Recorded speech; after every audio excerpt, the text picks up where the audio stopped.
Hello दोस्तों, मैं एक कहानी सुनाने जा रहा हूँ। पारिवारिक कहानी है अजनबी लड़की। कहानी का नाम है अजनबी लड़की। एक लड़की हमारे घर के सामने रोज खड़ी दिखाई देती। उसके पास जाकर मैंने एक दिन पूछा तो वो मेरे पति का नाम लेकर कहती है कि रवि यहाँ रहता है। इतना कहकर वो भाग गई। मैंने अपने पति से पूछा कि तुम किसी गोरी सी लड़की को जानते हो? गुस्सा होकर बोले कि पागल हो। फिर वो लड़की मुझे अस्पताल में दिखी। तब सच्चाई सामने आई। मेरे पति ने मुझसे झूठ बोला। वो तो हाँ, मैं अंजलि हूँ। मैंने अपने रवि रवि ने 1 साल की डेटिंग के बाद शादी की। शादी में हमारे कुछ खास दोस्त और पेरेंट्स आए ही थे। रवि ऐसा ही चाहते थे। वो चाहते थे कि शादी शॉर्ट और सिंपल ही रहे। हम लोग यहाँ बड़े शहर में काम करते हैं। रवि के माता पिता गांव में ही रहते हैं। रवि ज़्यादा गांव जाते नहीं। जब कभी मम्मी पापा को मिलना होता है तो वो हमें शहर में आकर ही मिल लेते।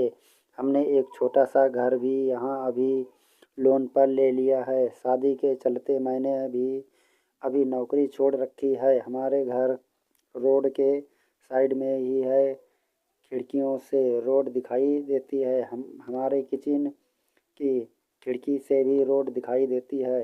रवि का ऑफिस का टाइम सुबह 9 बजे का है। सुबह मैं रवि के लिए खाना बनाती हूँ। मेरी नज़र खिड़की के बाहर गई। रोड के दूसरी तरफ एक लड़की ज़्यादा उम्र की नहीं थी, 26 की होगी, हमारे घर की तरफ देखती रहती थी। पहले दिन मैंने सोचा कि कोई होगी, लेकिन वो 3 से 4 दिन लगातार आती मुझे दिखाई दी। मैंने मन में सोचा कि जाकर उससे बात करूं। शायद किसी और घर समझकर हमारे घर की ओर देखती रहती होगी। सुबह रवि सोए थे। वो फिर वही दूर खड़ी दिखाई। फिर और हमारे घर की ओर दिखाई दे रही थी। इस बार वो बाहर गई। उसने आते मुझे अपनी ओर देखा और घबरा गई। मैंने उसे पूछा, क्यों? आपको क्या परेशानी है? आप किसे ढूंढ रही हैं? वो घबराई हुई बोली, रवि यही रहता है। मैंने बोला, हाँ, आप कैसे जानती हैं?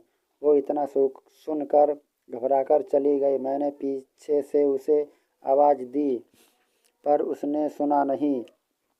मैं अपने घर में वापस आ गई। मेरे आने पर रवि उठ गए थे। मुझे पूछा, कहाँ गई थी? मैंने बोला, पता नहीं, एक लड़की है, वो हमारे घर की तरफ देखती रहती है। और मैंने जब जाकर उससे पूछा तो तुम्हारा नाम भी जानती है कि किसी गोरी सी लड़की को जानते हैं? रवि यह सुनकर भड़क गए। बोले, पागल हो क्या? कोई कुछ भी बोलेगा और तुम मान लोगी क्या? लेकिन यह सुनने के बाद रवि के चेहरे का रंग जरूर उड़ गया था। मेरे भी दिमाग में कुछ कुछ चलने लगा। रवि जब शाम को आए तब मैंने इस विषय में कोई बात नहीं की। अगले दिन मैं सुबह उठी तो रवि पहले से ही उठ गए थे। मैं किचन में गई तो किचन की खिड़की लगी हुई थी और बड़ी मुश्किल से खोलने पर खुली थी कि कोशिश कर रही थी, लेकिन ऊपर वाली कुंडी मुझसे नहीं खुली। मैं हमेशा नीचे की कुंडी से खिड़की लगाती थी, लेकिन आज खिड़की की ऊपर वाली कुंडी भी लगी थी। मैंने कैसे भी कुंडी खोली और खिड़की खोली तो देखकर हैरान रह गई। रवि उस लड़की से वहां जाकर उससे बात कर रहे थे। वो उस पर चिल्ला और गुस्सा हो रहे थे। लड़की रो रही थी और रवि ने उसे उंगली दिखाकर जाने को कहा। यह सब देख कर मैंने खिड़की बंद कर दी ताकि रवि को लगे नहीं कि मैंने उसे यह करते देखा। रवि फिर घर में आ गए। मैंने ऐसे जताया जैसे कि मैंने कुछ देखा ही नहीं है। अब मुझे न जाने कैसे कैसे ख्याल आने लगे। रवि मुझसे क्या छिपा रहा है? मेरे रवि से शादी करके कोई गलती तो नहीं? आखिर वो लड़की कौन है और रवि उस पे इतना गुस्सा क्यों हो रहे थे? रवि के जाने के बाद मैंने रवि के सारे दोस्तों को, जिन्हें मैं भी जानती थी, उन्हें फ़ोन किया, लेकिन किसी को भी उस लड़की के बारे में नहीं पता था। मेरी समझ में नहीं आ रहा था कि क्या हो रहा है। रवि से पूछना चाहती थी, लेकिन मुझे पता था कि वो झूठ ही बोलेगा। उसके बाद मैंने उस लड़की को घर के आसपास नहीं देखा।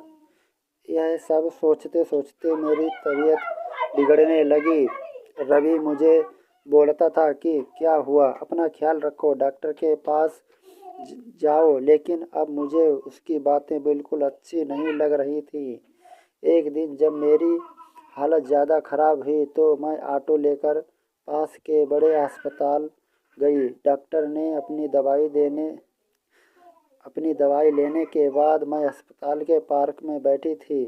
अस्पताल में मुझे वो लड़की फिर दिखाई दी। उसे देखते ही जैसे मैं बीमारी पता नहीं कहाँ भाग गई। मैं उसके पास तेज चल कर गई और उसका हाथ पकड़ लिया और उसे बोला, तुम मेरी ज़िंदगी में उथल पुथल मचा दिया। बोल उस दिन क्या बात कर रही थी? रवि, तुझसे क्या रिश्ता है तेरा मेरे पति? फिर उसने मुझे जो बताया सुनकर मुझे लगा कि मेरा पति ऐसा है। उसने इतनी बड़ी बात मुझसे छिपाई। शाम को रवि जब मैं आए तब उस लड़की को अपने घर में देखकर चौंक गए। मैं भी उसके पास ही बैठी थी। रवि उसकी तरफ देखकर बोले कि अच्छा, तो तूने इसे सब बता दिया? मना किया था दूर रहने को मेरी फैमिली से। मैंने बोला, रवि, शर्म करो, तुम इतने कठोर हो, अपनी सगी बहन की मदद नहीं कर रहे हो। वो लड़की संध्या थी, रवि की सगी बहन। उसने अपने पसंद के लड़के से शादी कर ली थी। इसीलिए रवि और उसके परिवार ने उससे सारे रिश्ते तोड़ दिए थे।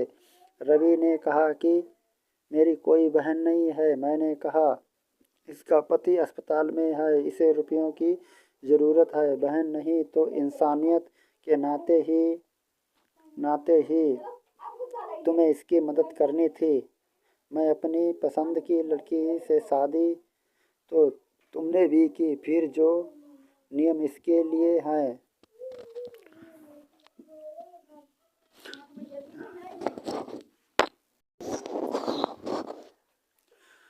तुम्हारे लिए क्यों नहीं? मुझे पता होता तुम ऐसी सोच वाले हो तो मैं तुमसे कभी शादी नहीं करती।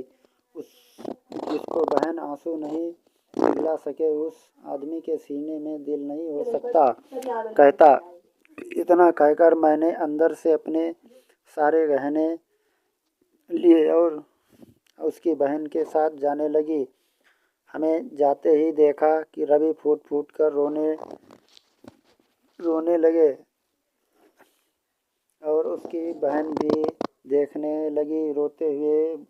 वे रवि बोले, हमने इससे बहुत प्यार दिया। पापा ने, मम्मी ने, मैंने रानी बनाकर रखा और यह ऐसे ही एक दिन बिना बताए घर से चली गई। हमारा प्यार तुम्हें नहीं दिखा?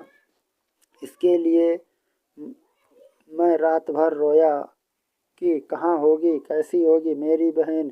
तब इसे भाई और पापा की याद नहीं आई। अरे मुझसे कहती तो तुझे क्या करना है, ऐसे ही चली गई थी ना, अब क्यों आई? बहन भी बोली, भैया मुझे आप मुझे लगा आप लोग नहीं मानोगे। उन दोनों भाई बहन को रोते देख देख मेरी आंखें भी भर आईं।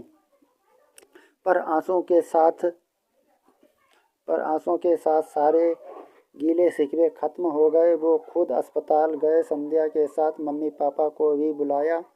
दोनों ने बेटी को बड़े प्यार से गले लगाया। अब अस्पताल में संध्या के पति की हालत बहुत अच्छी है। डॉक्टर कहा कि जल्दी डिस्चार्ज हो जाएंगे। रवि की आंखों में मुझे एक अलग सुकून अब देखने को मिला। रवि ने संध्या को कहा, अब कुछ करेगी तो माफ़ नहीं करूँगा। हमेशा मेरी प्यारी बहन के रहना। ज़िंदगी बहुत छोटी है। आपके अहंकार में इतना सुकून नहीं है जितना कि माफ़ कर देने में है। एक बार करके देखिए, ज़िंदगी बदल जाएगी। आपको यह कहानी कैसी लगी कमेंट कर हमें ज़रूर बताएं, ताकि आने वाली वीडियो आपको सबसे पहले मिल सके।